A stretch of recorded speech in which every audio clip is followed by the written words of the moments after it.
গত 30 জুন ফ্রান্সে প্রথম দফার যে নির্বাচন সম্পন্ন হয়েছে সেই নির্বাচনের পর অনেকটা সুবিধাজনক অবস্থানে রয়েছেন মারিন লুপেন বা আরেন।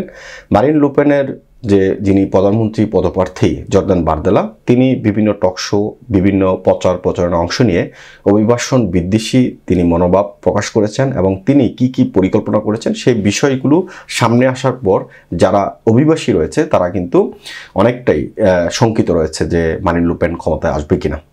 প্রথম দফার নির্বাচনের পর চিত্রটা অনেকটাই পাল্টে গেছে, কেননা প্রথম দফার নির্বাচনে যখন মারিন লুপেন এগিয়ে রয়েছে তখন মধ্যপন্থী নেতা ইমানুয়েল ম্যাক্রো তিনি কিন্তু একটি পরিকল্পনা করেছেন।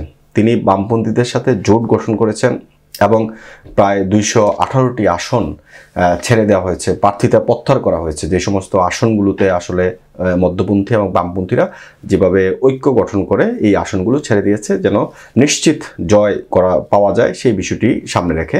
যদিও জর্দান বারদেলা সেই বিষয় নিয়ে তিনি মুখ খুলেছেন এবং তিনি এই বিষয়গুলোর তীব্র সমালোচনা করেছেন।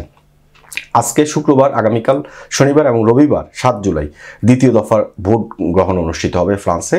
এই দ্বিতীয় দফার ভোটের ফলাফলের পর বোঝা যাবে কে আসলে ক্ষমতায় আসছে এবং কারা প্রধানমন্ত্রী হচ্ছেন এবং কারা সংসদে সংখ্যাগরিষ্ঠতা পাচ্ছেন কিনা।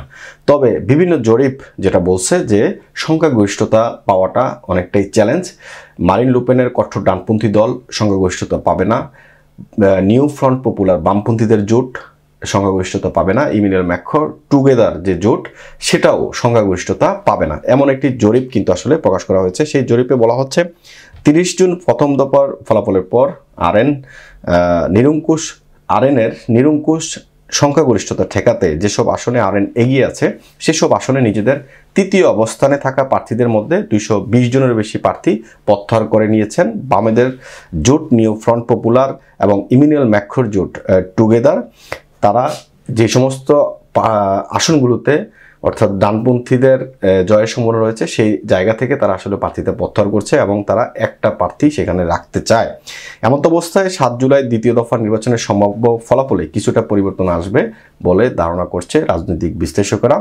তারা মনে করেন যে আরেন যে সুবিধাজনক অবস্থানে ছিল সেই সুবিধাজনক অবস্থান থেকে আরেনকে সরাতেই ম্যাক্রো এবং বামপন্থীদের মধ্যে যে জোট হয়েছে সেই জোটের কারণে মারিন লুপেনের নিরঙ্কুশ সংখ্যাগরিষ্ঠতা পাওয়াটা এখন ক্ষীণ হয়ে আসছে এবং সেটা একটা সম্ভাব্য জরিপও দেওয়া হয়েছে, যেখানে বলা হচ্ছে যে এই জরিপটা আসলে মানুষের বিভিন্ন বিচার বিশ্লেষণ থেকে জরিপটা দেওয়া হয়েছে। যেহেতু পার্লামেন্টের সংখ্যাগরিষ্ঠতা কোনো দল কোনো জোট যদি সংখ্যাগরিষ্ঠতা না পায় সেখানে একটা ঝুলন্ত পার্লামেন্ট হওয়ার সম্ভাবনা রয়েছে, কারণ সব দলেরই সব জোটেরই সংসদ সদস্যরা সেখানে থাকবে। বলা হচ্ছে আরএন 170 থেকে 210টি আসন পেতে পারে, এনএফপি অর্থাৎ নিউ ফ্রন্ট পপুলার তারা পেতে পারে 155 থেকে 185টি আসন, টুগেদার 120 থেকে 150টি আসন পেতে পারে, এলআর 50 থেকে 65টি আসন, আর অন্যান্য যারা আছে ছোট দল তারা 10 থেকে 18টি আসন পেতে পারে।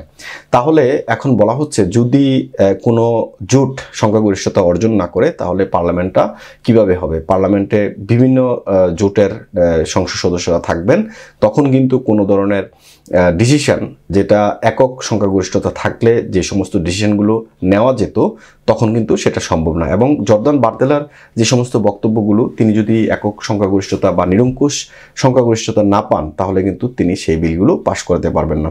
তো সুতরাং ফ্রান্সের রাজনীতির যেই একটা ত্রিমুখী চিত্র এখন চোখের সামনে ভেসে আসছে।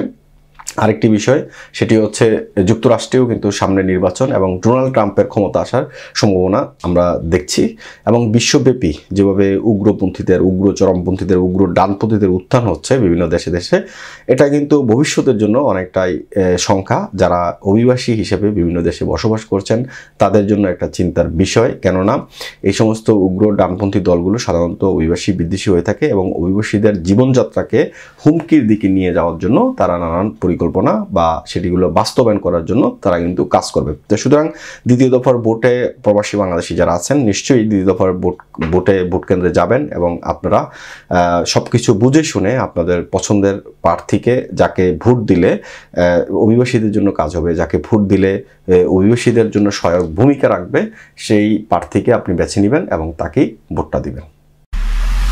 MIB সংবাদ ও সংবাদ সংশ্লিষ্ট অনুষ্ঠান দেখতে ভিজিট করুন www.mibtelevision.tv ও facebook.com/mibtelevision.tv এবং সাবস্ক্রাইব করুন youtube.com/mibtelevision এ।